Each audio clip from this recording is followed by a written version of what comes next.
so early for work that it looks like it's the middle of the night. So a few of you expressed interest in wanting to catch a glimpse of my everyday mundane life. This is it. Just a regular working 20-year-old. I will not reveal what airline I work for, and I'm gonna try and keep that anonymous. But if you figure it out by the end of the video, kudos on your great detective skills.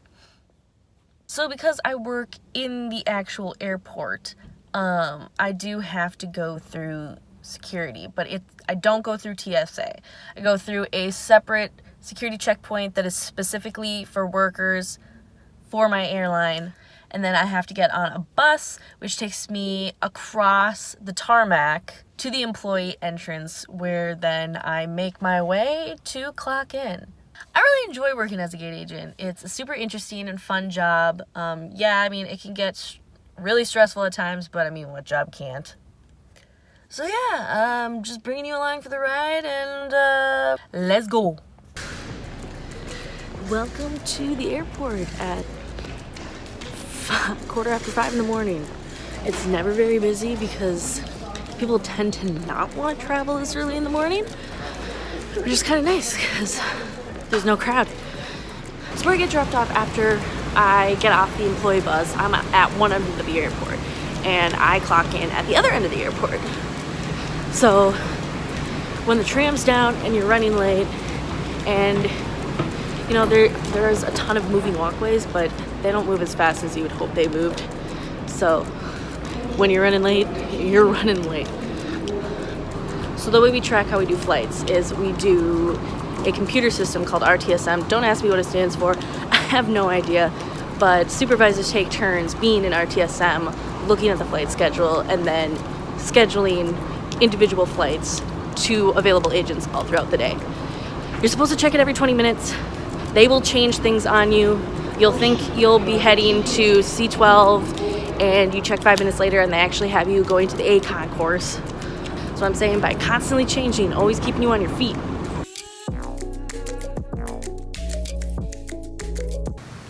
Alright, this job is a little hard to vlog just because of security reasons. Obviously I can't film everything I do during my day because I have access to a lot of sensitive information, and I don't want to get fired.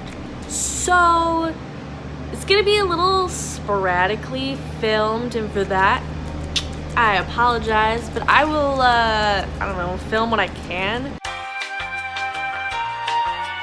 Not that exciting, but first flight of the day. This is a run, so there's no inbound because it came in last night and the aircraft remained overnight, hence the acronym RON. In that scenario, there generally needs to be a security sweep.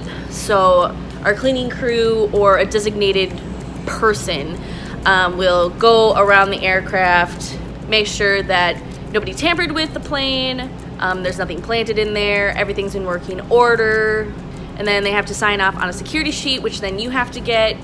Ramp personnel has to sign off on it because they have to do a outside check of the aircraft, and then you have to sign in and fill out information on your end, and you cannot start boarding an outbound flight without that security sheet. So I am going to need to call our operations tower and get Ramp to come so that I can actually park the jet bridge to the aircraft,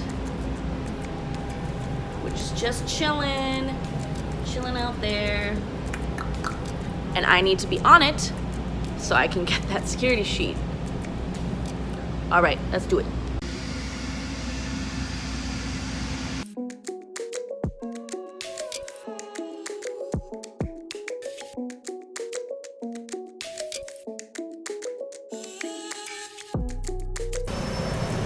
So yeah, when you park one of these planes, you have to get as close as possible, obviously without hitting the actual aircraft. If you want a job, don't do that. These babies, I don't know if you know, they're really expensive.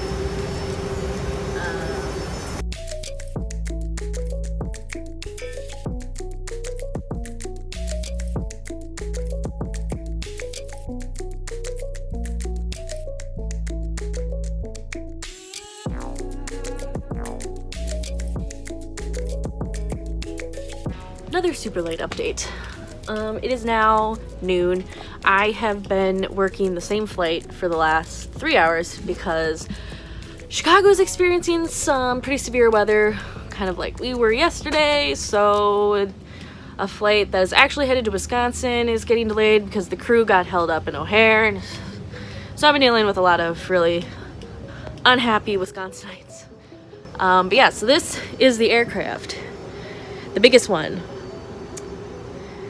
I mean, if you've been on a plane before, this shouldn't be that exciting, but yeah. So hopefully they will get here as soon as they can. But again, this is what makes the job so stressful.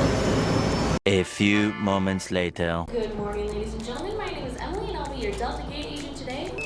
For everyone's safety, smart bags containing non-removable lithium batteries are prohibited for transport. Carry it on board with you.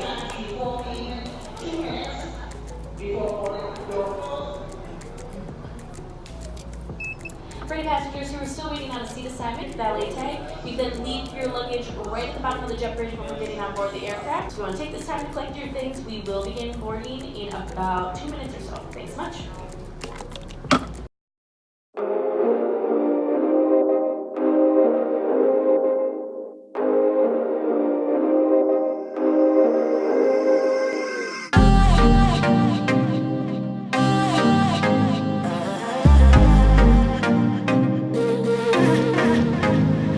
Again, very sporadic updates, but I'm no longer on the C concourse. I'm on the A concourse, which deals with a lot more of the smaller regional jets, which you have to park like this, with this stupid mobile assist bridge.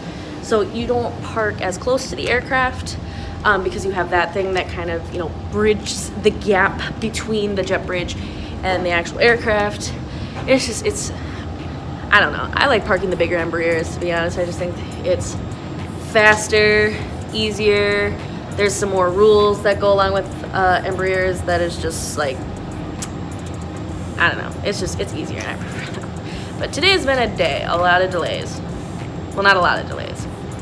I was stuck on it ended up being a 3.5 hour delay because of the weather in Chicago. So I'm ready for today to be over. I'm really tired, but I did eat some Chick-fil-A, giving my money to the gay haters. Whoops. Okay, let's take a second to talk about delays, because everybody at the airport is most concerned about if their flight's going to be on time or not. Now, there are so many factors that can play into a flight getting delayed. There are two major categories that you should worry about.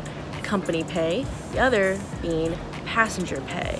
Company pay means that it was something that was within airline's control which caused the delay. This can either be maintenance, crew related, ramp related, gate agent related, something that within the eyes of the company could have been foreseeable and preventable. So in the event that it is a company paid delay, more often than not, you'll be compensated in some form or another. They'll rebook you free of charge.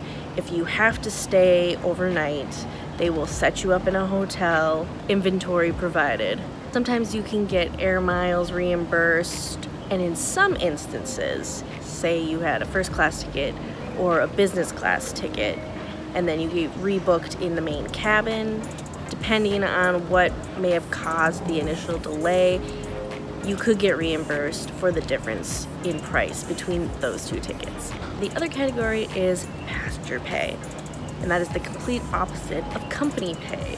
That means the delay was caused by something that was completely out of the company's control, that no matter what they did, no matter how much money they threw at the problem, they would not be able to fix it by their own means. Primarily weather. Yeah, shocker. Weather is unpredictable and uncontrollable and is not the airline's fault. But yeah, this job is super great and super fun, especially if you enjoy having middle-aged white men mansplain to you not only how to do your job, but how air travel works in general. I realized I never got to film anything after that last segment. I just got so caught up in what I was supposed to be doing and all of my tasks that I just didn't have time to whip out my camera and film anything else. Now I can relate to those YouTubers who never remember to film an outro. So yeah, if you found this video even a little bit interesting, give it a big old thumbs up and comment down below if you would ever be interested in going into the airline industry, whether as a gate agent or a flight attendant, or even being super ambitious and maybe becoming a pilot. And don't forget to give that subscribe button a big old wha-bam for more stupid videos like this one. Bye!